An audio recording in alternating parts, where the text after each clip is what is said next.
Erakunde adierazpena. Erakunde adierazpena.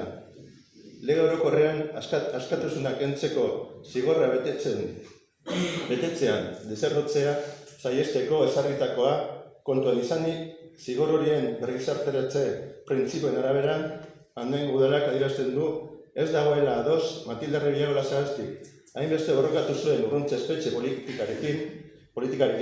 Alde horregatik, etaren indarkeriaren behin betiko etenak irekitako garai berriaren barruan, uste du espetxe politika berri bat behar dela hain zuzen ere presoak zigorrak gizarte eta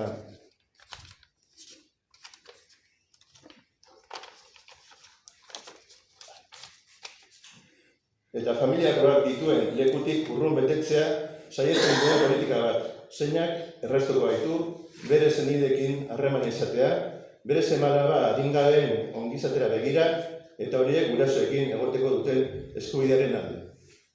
Besterik gabe.